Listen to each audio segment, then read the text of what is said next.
Hi everyone, and welcome to today's webinar, AWS and VMware Webinar Series. We are going to speak how to maximize the value of Microsoft SQL Server investments with VMware Cloud on AWS. Let me provide some information at the beginning of the webinar. We will collect your questions and address them during the QA session at the end of today's presentation. If for any reason we couldn't get to a question, we plan on responding to each of you personally through email. This deck will be available through SiteShare along with a recording of the webinar 2-3 days after the conclusion of this presentation. So keep an eye out for that email. My name is Oleg Ulyanov for VMware, and I'm going to co-present this webinar with Bill Jacoby from AWS. Let us get started. This webinar is a part of ongoing webinar series, and it's a 6th in it. If you are interested in previous webinar, you can review them by clicking on the link provided in presentations that will be sent to you via email. A couple of words about myself. My name is Oleg Ulyanov, and I am a senior solution architect in VMware. I spent most of my time in services organization, including Microsoft, and the last of them in professional services. And now I'm covering SQL Server workload on VMware, everything from best practices to support requests, everything how to run SQL Server. And I have a background in monitoring and running mission-critical application with as well, with holding a range of certificates. But it's enough about me. Let us get started with our agenda. I'm going to introduce VMware Cloud on AWS and provide technical overview of this platform. Then we're going to discuss how to migrate and implement Microsoft SQL Server workload on VMware Cloud on AWS. And then I'm going to pass to my AWS counterpart, who is going to discuss in a lot of details how to enhance Microsoft SQL Server workload with AWS native services. Then we'll move to wrap up and your questions. Consuming cloud is a trend in IT industry for the recent years. But it's also some challenges which accomplishing this process. Most of them, when we are speaking about migration cost and migration time, are considered to be with application rework required, because it's not so and so easy to migrate into a public cloud, just taking your current application running on top of your physical server or VM and just get it up and running inside of the public cloud.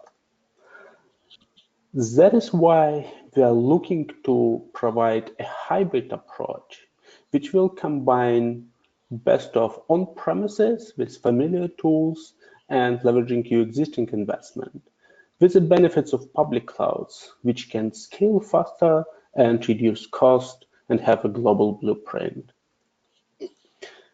I want to introduce here VMware Cloud on AWS, which is a product of jointly engineering collaboration between VMware and AWS. Basically, it's really just a vSphere. It's a vSphere, but it's running on AWS bare metal. It is sold, operated, and supported by VMware. It's very important, it's supported by VMware. And as it's located in AWS data center, it benefits from on-demand capacity and flexible consumption. In terms of operations, this environment, it's basically the same vSphere. When you will be deploying a new SDDC and starting to manage it, it will be just the same vSphere client that you will be using. And you will be having the same vSphere ESXi host, virtual machine, networking, storage, which is vSAN, and networking, which is backed by NSX. In addition to that, we are providing a way to automate migration of your workload by leveraging hybrid cloud extension and hashtags that will allow you to bulk migrate your VM from on-premises to SDDC even doing its life without interruption of services.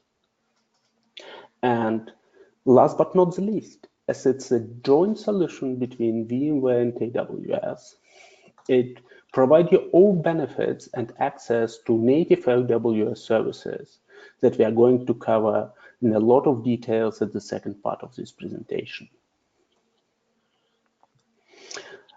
As expected, by leveraging hybrid approach, we can have a new capacity added and available for consumption in less than 10 minutes. Another great benefit is that the global footprint. Right now, VMware Cloud on AWS is available in all 4 major geo regions, and also in US, it's leveraging GovCloud in US West, which is applicable to run government infrastructures. And we are going to massively extend our presence through the region till 2020. Let us discuss what will be the major use cases that will drive adoption of VMware Cloud on AWS. And I for sure that you will see some of these use cases applicable to your environment. It's a data center extension. It's on-demand capacity which are suited to run virtual desktop, published apps, could be used for test and dev, and can be managed within same console by configured hybrid link mode. So basically it will look like as you will be having link mode vCenter inside of your web client. By logging in, you will see your SDDC showing up as just an additional vCenter to the list of your on-premises vCenter. It's a great platform for disaster recovery. It might be a new DR platform, or it might be a replace for an existing DR solution, or it can complement existing DR. Cloud migration, which is application specific, which doesn't require application rework, and even supports live migration so that your VM will be available online during this migration process, exactly the same as you will be executing vMotion inside of your vSphere infrastructure.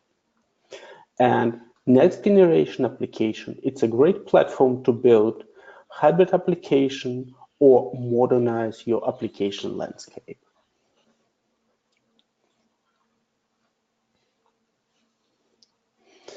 So now let us come up to the topic of this webinar. While thinking about migrating or implementing SQL Server workload on top of VMware Cloud on AWS, it's very important to understand the characterization of your SQL Server workload. It's a huge difference between hosting OLTP databases or BI solution or implementing business continuity. For online transaction processing or OLTP, we're expecting that it's heavily CPU bound and it's produce a high number of small IOPS. So that means that your storage that you are going to use as a part of VMware Cloud on AWS, remember that it's backed by vSAN and might be EBS if required, should be sized accordingly. And TPC will be the best benchmark to simulate such type of workload, and we would encourage you to test your SDDC with TPCE before moving your production workload. If you are going to move online analytical processing or OLAP workload, which might be represented by SQL Server BI and reporting service, the main workload characterization is high throughput. It's required to read and sometimes write big amount of data. It's very memory bound, and it will require big amount of storage. Also, TPC-H is the industry leading standard for benchmark, and I would encourage you to use that. If you're looking for business continuity, for backup, restore, database refresh, remember that it will impose sequential read and sequential writes. So ensure that storage solutions that is chosen for your VMware Cloud on AWS SDDC is sized appropriately. Work with your DBA guys to understand what kind of SQL Server workload are going to be moved into VMware Cloud on AWS platform. It's very important to spend time on properly designing, architecting, and planning SQL Server workload migration, because having a good architecture and planning phase is a key for successful migration. Spend time on right sizing. Basically, the same rules for right size your SQL Server workload as you would be doing that on an on-premises vSphere environment applies. Remember that it's virtualized environment, and especially for using CPU power, it's recommended to right size number of virtual CPUs that you will be assigning to your VM. Do not assign more that you will be actually consuming. If your workload is just using 2 vCPU and you will be assigning 10 or 12 vCPU, it will highly increase your ready time and will influence on the performance of your workload. Carefully collect your requirement, both business and technical. Make sure that you understand your workload. Make sure that you understand business priorities and that you understand tiering of this workload. Make sure that all risk assumption and constraint, like would it be all network connectivity in place when you're going to migrate your workload? Will it be direct connect available?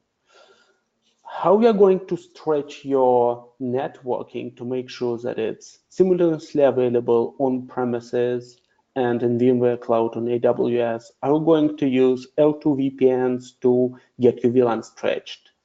Get everything right. Make sure that you have high-level architecture and logical design in place.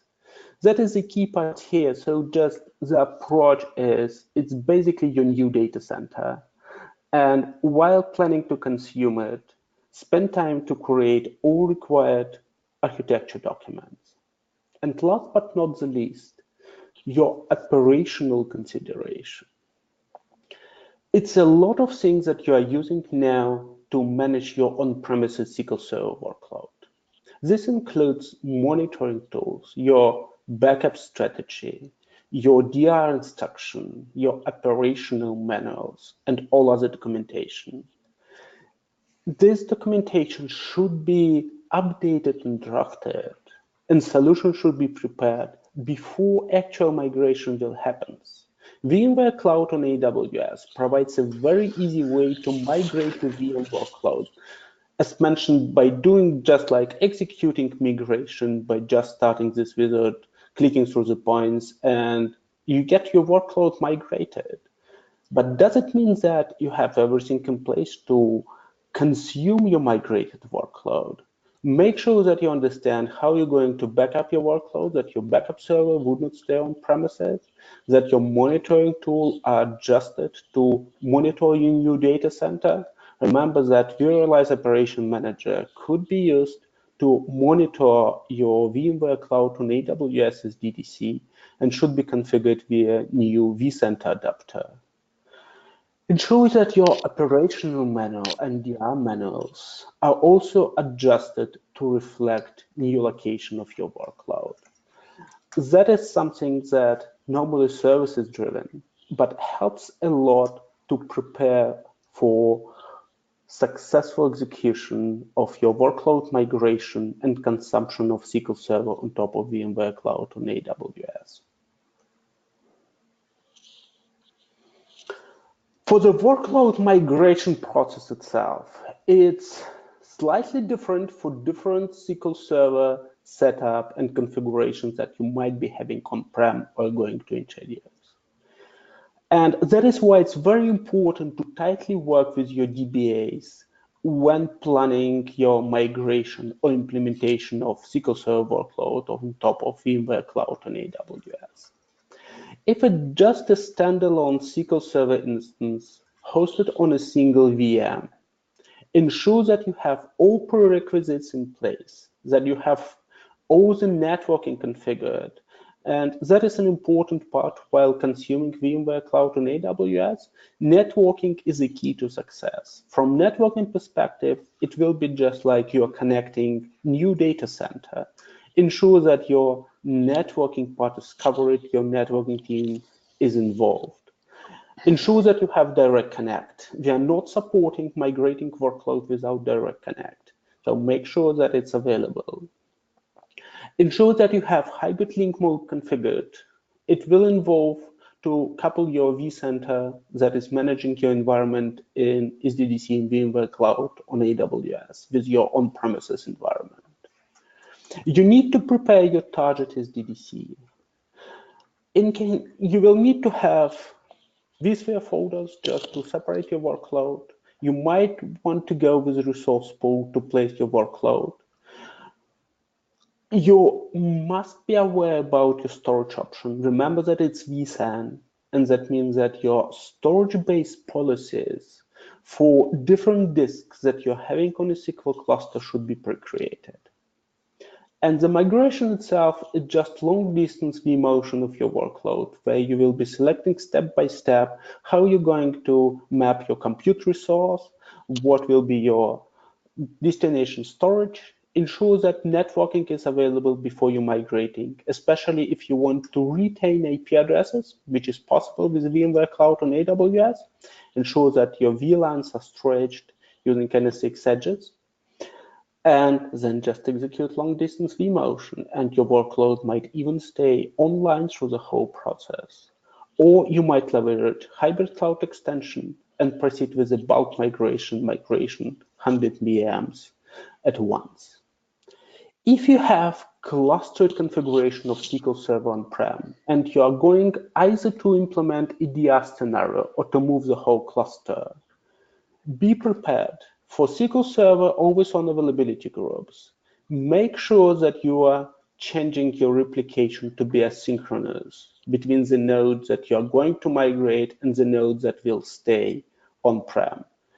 Because it's still different data center, it will incur additional latency for the migration time to access your secondary node. And if your replication will stay synchronous, your application will just get a confirmation that transaction is committed. Only once it will be hardened on a secondary node, which will take time. Migrate secondary first, then fail over to secondary.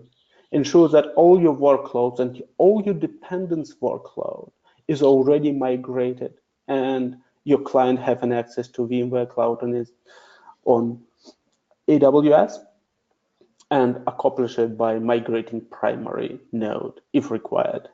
If it will be DR scenario, your primary node might stay in your on-premises data center and just use an async replication for your secondary node. Remember that now we are supporting to migrate failover cluster with shared disk. So that means you not need necessarily to leverage always on availability groups. You can stay with just failover cluster instance. And you can just use shared disk on top of VMware Cloud on AWS, as it will be shared VMDK. It's only introduced in VMware Cloud on AWS for now.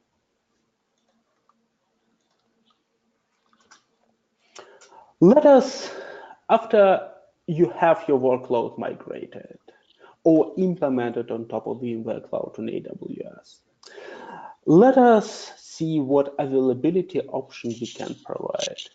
First of all, let us cover what we have natively on VMware Cloud on AWS. It will be the same vSphere HA, which will protect against the physical host failure. That is the same technology as you are using on-prem. That is the same that will be available in your target SDDC. But in addition to that, you can have your SDDC configured as a stretch cluster mode. It will be vSAN stretch cluster used, and it will be multiply AZ. So that means that your host and your SDDC will be split between two different AZ, and you will have automatic protection against AZ failure. We are supporting SQL Server always-on availability groups, even for SQL Server 2019, without any support restriction. Availability groups doesn't require any shared storage. And that means that we are not imposing any limitation from the storage side. You can use both type of SQL Server application, synchronous or asynchronous, while hosting this solution. And as already discussed, you can even combine your on-prem and VMware Cloud on AWS. For example, when your primary node will stay on premises and will have synchronous application to another node that also stay on premises, and will go async to a certain node that is hosted in VMware Cloud on AWS. In addition to that, we are supporting SQL Server failover cluster instance. Probably as one of the example of public cloud solution that actually are able to do so. So we introduced support for shared VMDK. So basically, you will be just assigning normal VMDK from vSAN, marking this VMDK as being physical, and then having your controller SCSI bus sharing configured to be in physical mode. And we would recommend to use PV-SCSI controller for doing that. And for all consecutive VMs, we are supporting up to 5 nodes for Windows failover cluster. Should be just pointed out to the shared VMDK. I want to underscore that this solution is available for VMware Cloud on AWS only and is not supported for on-premises vSphere for now. Just stay tuned for our announcement in this area. We are supporting shared disk on top of stretched cluster. It can be combined with always-on availability group. So that means you can have one failover cluster located on premises and another failover cluster located in VMware Cloud and AWS and having a replication between them. It will be same requirement as for on-premises implementation. We will require virtual hardware to be at least version 11, and we require SCSI bus sharing set to physical. It's basically provide you a lot of option when designing and implementing your SQL Server workload on top of VMware Cloud on AWS. And in addition to that, as it might be expected, and it's a huge benefit of this joint solution, it's a rich amount of AWS native services that are made available for your workloads that are hosted on top of VMware Cloud on AWS. And I'm happy to hand over this webinar to my co-presenter, Bill Jacobi from AWS. Hey, Bill. Hi, Oleg. Thank you, everybody. Yep. So I'm a principal solutions architect at Amazon Web Services, and that's my picture in the upper left. I've been at Amazon for 5 years, over 5 years. Prior to that at Microsoft, and I'm responsible for enterprise applications with a focus on all things Microsoft, .NET, what we call end user computing, and for the purposes of this webinar, SQL Server. I'm a certified AWS solutions architect, associate and professional levels, and my primary job is helping customers deploy Microsoft products on AWS. If you're interested, you can see I'm also a big fan of Bernese Mountain Dogs and have 2 that are under 1 year old. Okay, so let's jump into, try that again, a very loud click. Let's jump into the VMware Cloud on AWS SQL Server reference architecture. I'm going to be talking about these 6 or 7 bullets and covering everything that you can see here: networking, Active Directory, load balancing, DNS, et cetera, et cetera. And I also want to just mention that that in terms of support and the accounts and the billing that you get for this service, VMware sells, delivers, and supports VMware Cloud on AWS. And billing for the service is between you and VMware. You'll only receive a bill from AWS for services in the AWS account. You don't have to purchase AWS support. VMware Cloud on AWS is supported by VMware, but most of our customers do choose to purchase AWS support. So let's jump into these technical areas here. So this is a SQL Server reference architecture, and this shows essentially a VMware Cloud on AWS linked to an AWS account in the middle, connected to a VMware on-premises infrastructure. And of course, this diagram is a little bit busy, so I'm going to take this apart and build this essentially one thing at a time. As Oleg said, I just want to make sure that everyone's aware that VMware Cloud on AWS brings VMware's SDDC software to the AWS cloud with optimized access to the native AWS services that you see in the middle. VMware Cloud on AWS is powered by VMware Cloud Foundation, and VMware Cloud on AWS integrates VMware's compute, storage, and network virtualization, which, like Oleg said, includes vSphere, vSAN, and VMware NSX, along with vCenter on optimized, dedicated, elastic, bare metal AWS infrastructure. So, as you can sort of see in the diagram here, workloads that are running on VMware Cloud on AWS can absolutely integrate with AWS services, and that's a key point that I want to illustrate with multiple AWS services.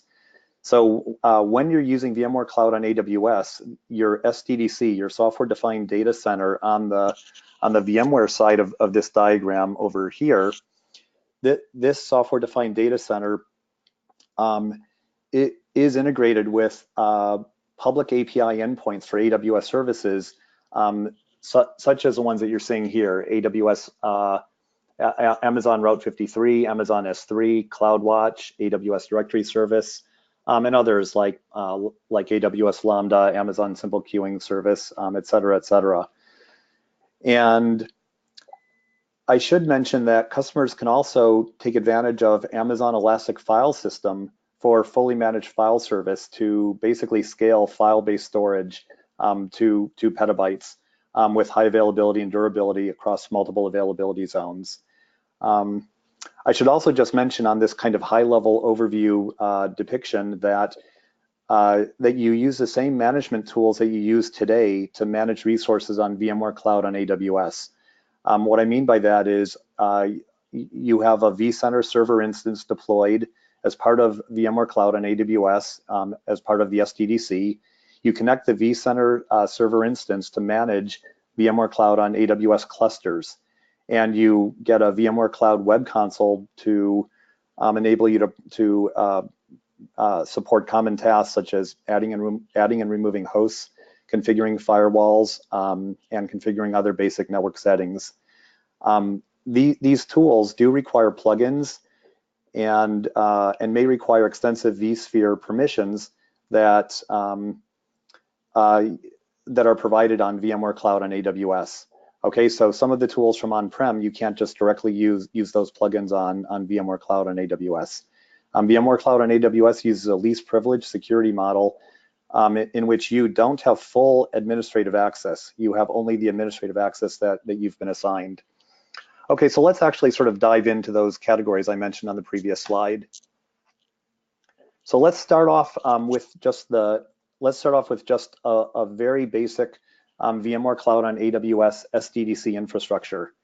So what you'll see on the right here is you have VMware Cloud on AWS. This gives you, in this case, a stretched cluster with 2 hosts that are deployed in 2 different availability zones, AZ1 and AZ2, and your VMware Cloud on AWS infrastructure or your software-defined data center is connected to your AWS customer VPC, kind of in the middle, through 25 gigabits per second network connectivity, going from the VMware side through a VMware Cloud ENI on the AWS side.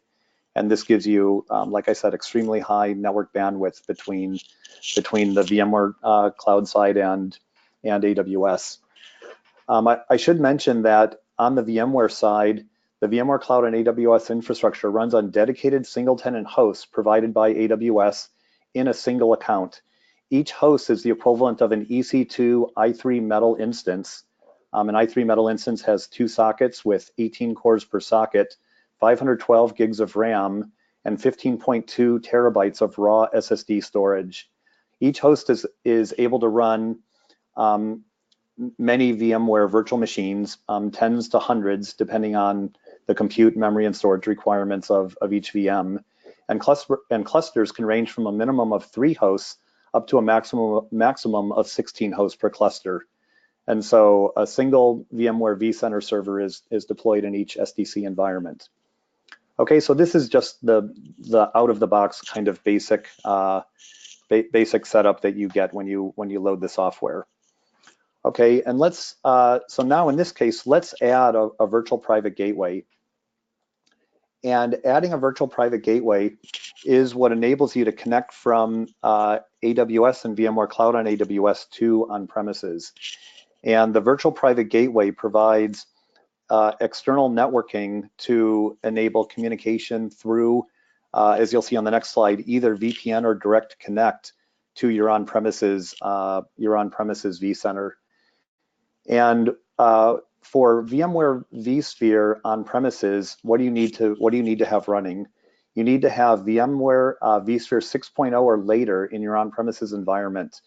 And if you have vSphere 6.0, you can move workloads to and from VMware Cloud on AWS by performing cold migration of VMs.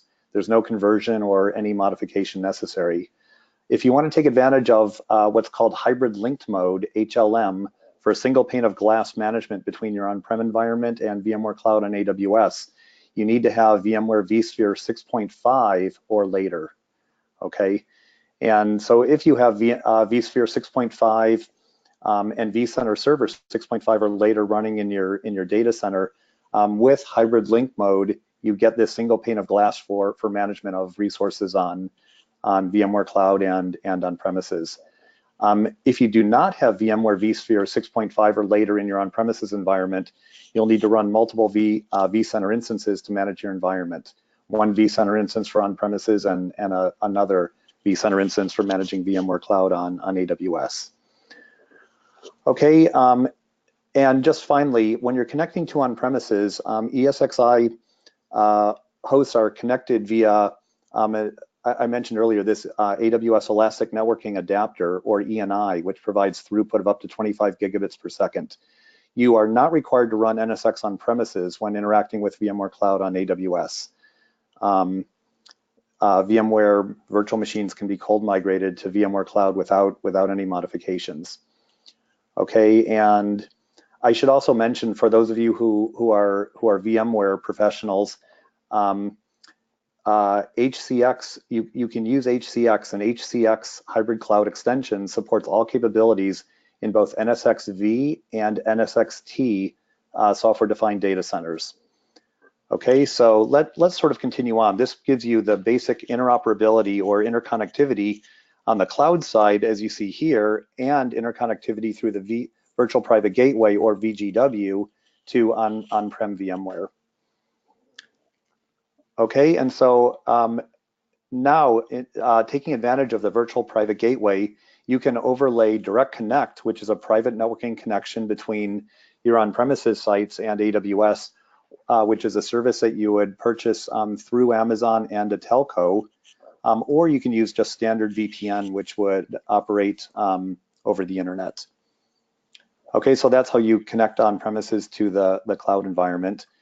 And now let's talk a second about adding in Active Directory. So before we can run SQL Server, we need to stand up, a basic level of Active Directory. And the way to do that is, as shown in this diagram, if you deploy the AWS Directory Service on the AWS side, that will provide directory services for both cloud halves, for the AWS cloud half and the software-defined data center VMware Cloud have. Okay, and what I'm depicting in this diagram is that you have one Active Directory domain on premises called customer or customer domain. And using the AWS directory service, you would set up a one-way or a two-way trust relationship with a new and separate domain in the cloud, which I'm creatively calling cloud domain. And that gives you Active Directory in the cloud. I'm not showing it in this diagram, but you could have the exact same domain in the cloud as on premises. And that would be, instead of using the technology called Managed AD, Managed Active Directory, that would be using a technology called AD Connector, where by simply having a connector on the AWS side, you would have the same customer domain on the left side of the diagram and on the right side.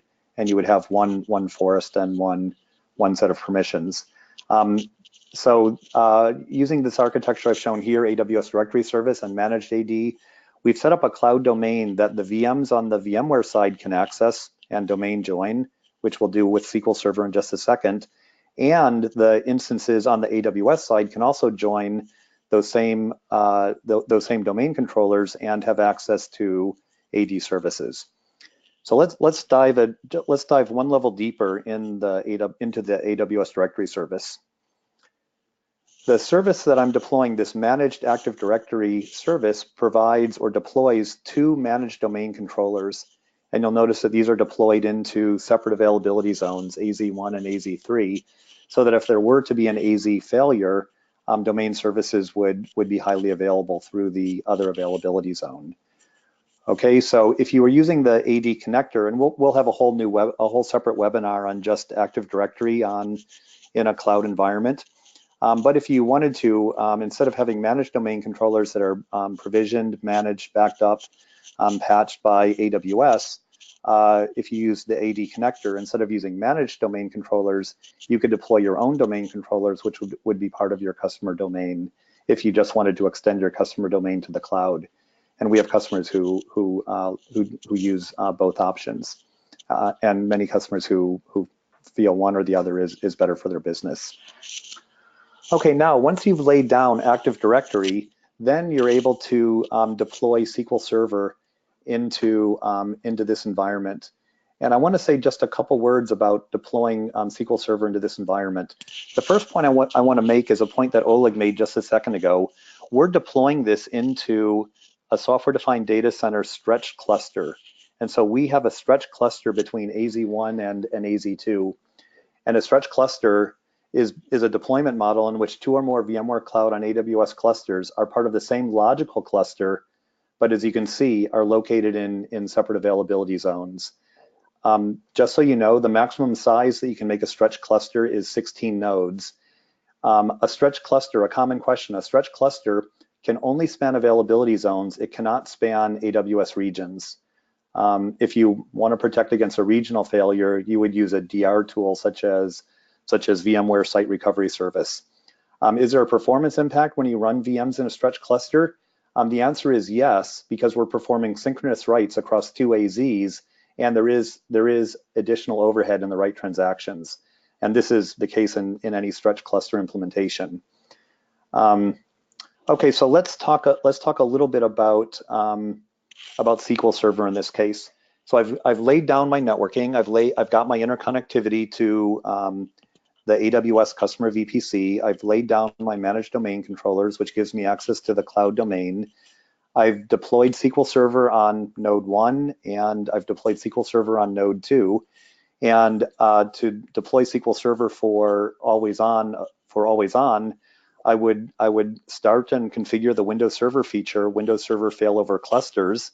That operating system feature provides the basic distributed cluster capability that SQL Server takes advantage of, overlaid on the VMware Stretch Cluster network architecture.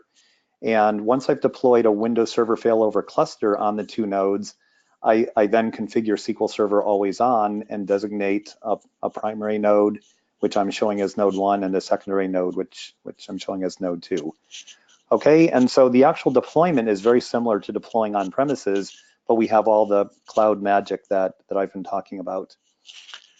Okay, so let's so the next piece in this architecture is adding the tiebreaker, or the server that determines which of my two SQL Server nodes is available and active, and that's the file share witness, or the FSW. So in this case, I've deployed the FSW in AZ3, so that if there's a failure on either AZ1 or AZ2 on the right, the file share witness can determine which availability zone is up and running, which node is up and running, and then update the SQL Server always on listener to point to the node that happens to be up and running. And by the way, go through an automatic failover should one of the availability zones have had an outage. Okay, so this is the standard SQL Server architecture that you would stand up, and standing it up once you've deployed the VMware infrastructure isn't terribly different. And by the way, accessing things like a file server, the same UNC path names to the file share witness all work fine, because we have one single AD environment and one single Active Directory namespace, and we're connecting the IP ranges of the VMware Cloud side and the AWS side.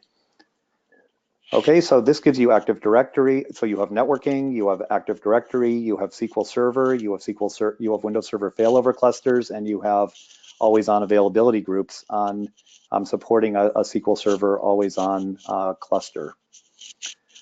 Okay, next, let's add in area number 8 here, Elastic Load Balancing, which is this little orange icon in the middle.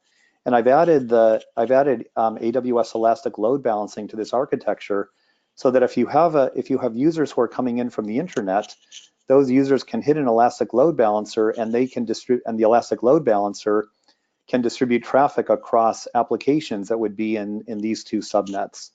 So in just a second, I'll pop on the applications, but the Elastic Load Balancer is an AWS service that allows you to distribute traffic across one or more web servers or application servers, which in turn will use the backend SQL Server configuration. Okay, and there's multiple flavors of Elastic Load Balancing. There is ELB, Elastic Load Balancer, NLB, Network Load Balancer, and ALB, Application Load Balancer. I sort of won't get into the details of those right here, except to say that you can set up a load balancer that'll work with either on-premises, or I don't have it in my diagram, but if I had an internet gateway, just users on the internet. Okay, so that's the Elastic Load Balancer piece. And now let's add Amazon Route 53 for global DNS. The reason for running Amazon Route 53 in this application architecture is it provides you a global DNS capability beyond just the DNS capability that's managed by Active Directory. So Active Directory will manage names that are part of Active Directory, but let's say that we want to give a global DNS name to the Elastic Load Balancer. Let's say that we have an application that we want to make available to all users in the world, or all users in my company. I could assign a name in Amazon Route 53, a public DNS name, assign that public DNS name to the ELB or ALB, and then users could access the entire multi-tier application here through global DNS. Global DNS also, Route 53 also supports the ability to set up split brain configurations in Active Directory. So if Active Directory supplies private IP addresses to resources in this architecture, a private IP address, for example, to a web application running here, Route 53 would provide a public IP address and a public DNS name. And by doing that, you're essentially enabling split DNS configurations. Again, we'll talk more about these kinds of Active Directory and DNS considerations in a future webinar that's really focused on Active Directory and global applications. Okay, now I've added in the applications. So this number 10 here, let me go back and forth. I'm adding in all of these apps sitting on top of an OS.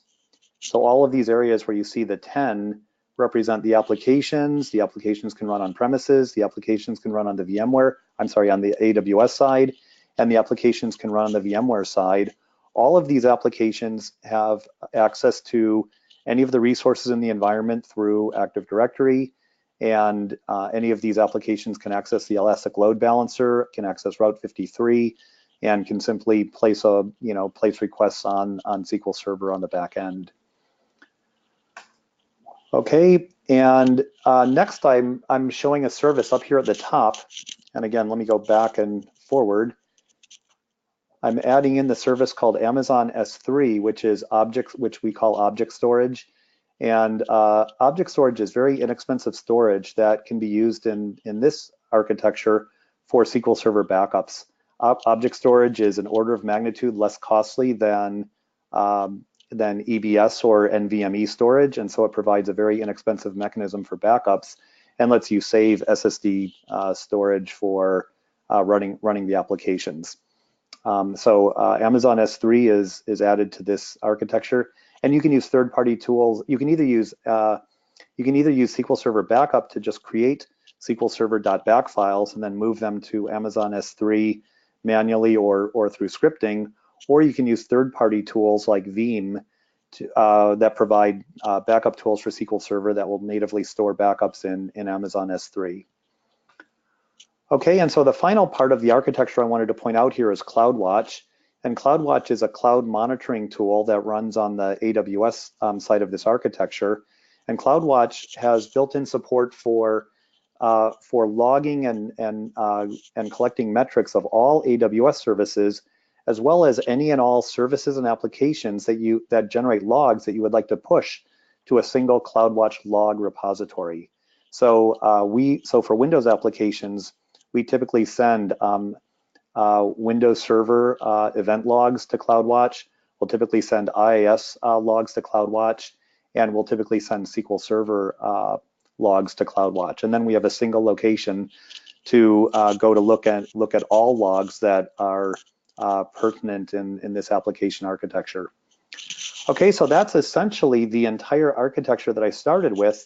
And it's a lot of different moving parts that takes great advantage of the networking capabilities and the management capabilities that you get from VMware. And so I just wanted to present the whole architecture that you can see here. And I won't run through these kind of 1 through 12, but those were the key building blocks that I talked about on the last few slides.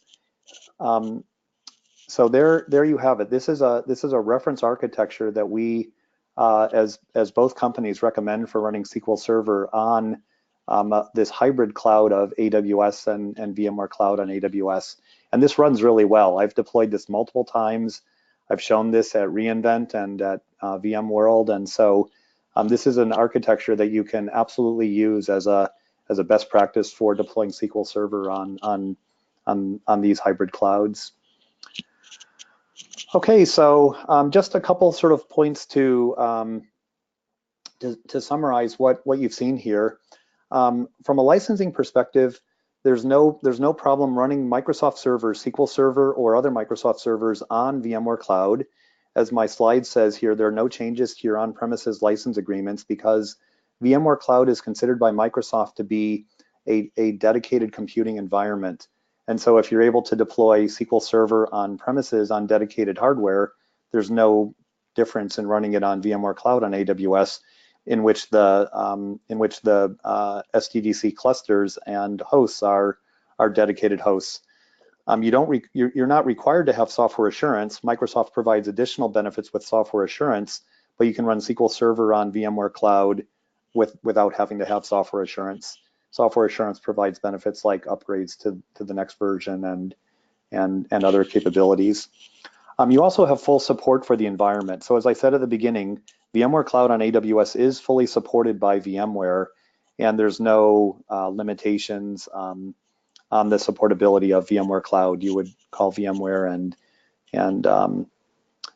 or Microsoft, and both SQL Server on VMware Cloud and the VMware Cloud infrastructure is all supported through either through the respective vendors. Okay, and I guess I should just mention that even that whether you're talking about AWS or VMware, both companies have support relationships with Microsoft, so that a call placed to one support line for one company can automatically be promoted to a joint support call with the second company. Okay, so that's sort of licensing and support. And we're really excited about SQL Server workloads on VMware Cloud. Using vMotion, it's very easy to migrate SQL Server VMs from on-premises to VMware Cloud on AWS. There's very low risk. I think vMotion has been, is a tried and true technology that all of you are I'm sure, comfortable with at this point. You're running the VMware stack on VMware Cloud on AWS, so we're really talking about the same ESXi, the same vSAN, the same NSX, the same vCenter to manage the whole environment. And as I kind of described with all the services on the AWS side, you can immediately create these hybrid solutions that let you take advantage of the capabilities from both vendors. And of course, using a stretch cluster, it's easy to take advantage of high availability options, such as always on, which is a non-shared disk option, or even options which we didn't describe today, SQL Server failover cluster instances, which is using shared storage for a single instance. Both of those SQL Server architectures are supported. Feel free to contact your AWS or VMware representative if you'd like to have us come out and help you deploy VMware, or deploy SQL Server or any of these services in your environment. Okay, and there's a couple things that I should just mention in terms of making it easy to get started. VMware offers a starter single host SDDC, and this starter host SDDC is essentially a single host version, so that you can get started with the smallest financial outlay. And as you can see on the screen here, there's an offer to make this less expensive through June.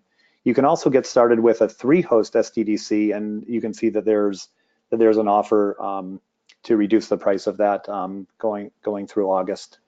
Okay, you can follow the link on my slide here for details of these offers.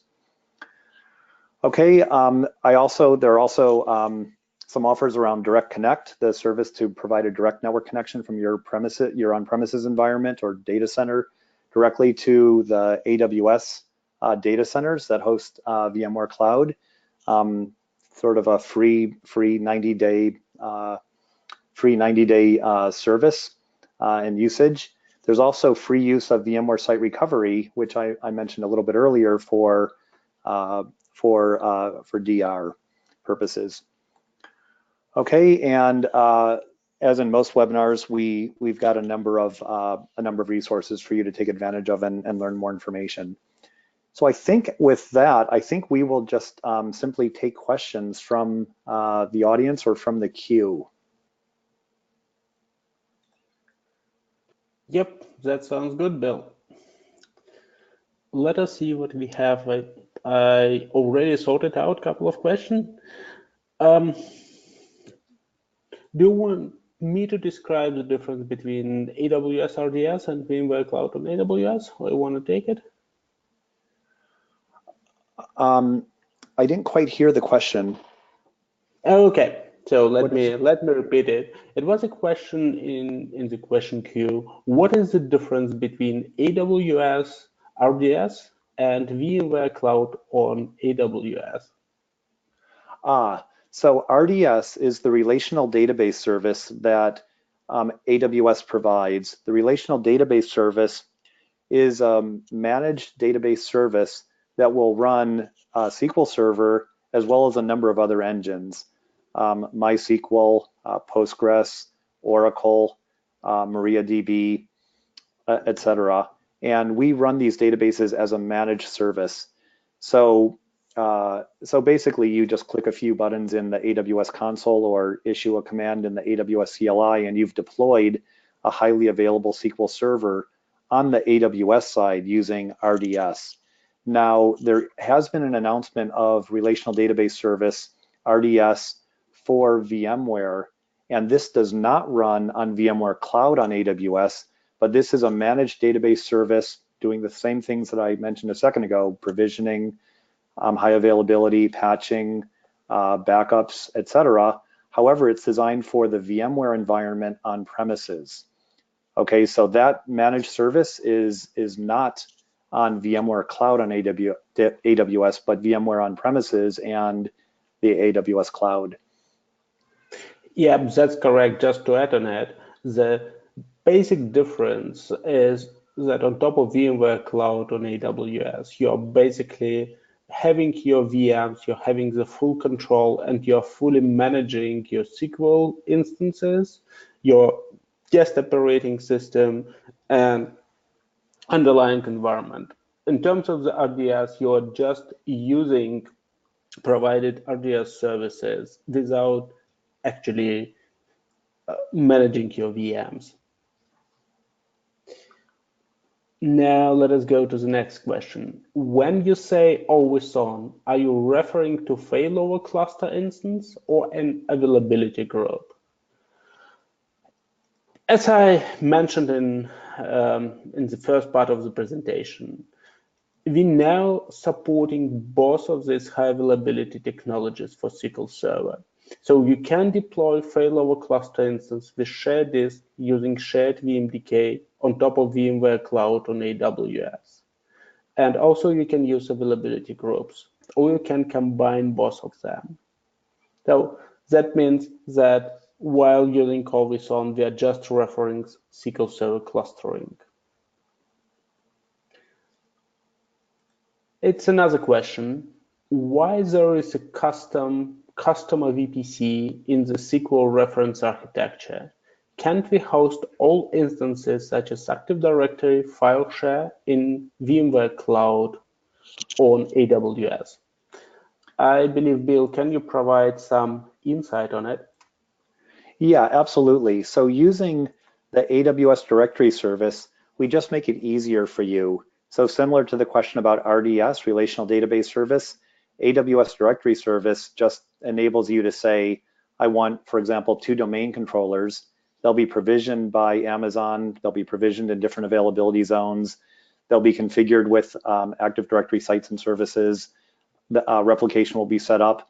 Automatic failover will be set up where a host is where an Active Directory domain controller is removed if there's a problem and replaced. You can say that you want 2 domain controllers. You can say you want 10, and you as the administrator don't need to manage any of that work to deploy those instances in those availability zones with replication and other capabilities. It's just provided as a service. And so the questioner is right. You could just deploy domain controllers directly on VMware Cloud on AWS and not take advantage of a managed service. Today we wanted to highlight some of the things that you get in a cloud environment, which includes directory services as one of the managed services to make life a little bit easier. Okay, we have another 2 minutes before we will need to finish our webinar. So we do have a bunch of questions here. Just be aware that the questions that we are not able to answer, we will answer via email. And let us take a couple of additional ones. Is using vMotion for large databases like 5 terabytes is safe enough? Should we think about using a different approach for data migration? I would say that from our perspective, it really depends on how you want to move the data and what is your network connectivity between your data centers. And also that means what is the workload that this database is doing. And you might have a different option how to move it. You might be using HTX bulk migration, which is basically using vSphere replication. You might be going with vMotion, or you might be going with like backup, restore, and then synchronization while configuring for a while always on availability growth between your primary and secondary VMs and have it sync, then you are basically will broke this replication. But the most important task is to understand it is the same as doing vMotion on your on-premises VMware. If you are doing it live, it should be done under low load. What types of security and encryption is there? Bill, do you have something to say here? Sure. So all information that you write to the disks in vSAN on VMware Cloud on AWS is automatically encrypted at rest. The same is true if you use EBS on the AWS side. When you create a volume, it's on AWS, you just denote whether that volume should be encrypted, and it can be encrypted using a key that comes from AWS or a customer managed key, a CMK. And so encryption is built into both platforms. Exactly. And also encryption for networking traffic is configurable through VPN tunnels. I believe that we run out of time now, right, Bill? So we will answer all the questions that we got, and thanks a lot for a lot of questions that you asked via emails in the next days. And thanks a lot for attending this webinar, and hope to see you on the next webinar on this series.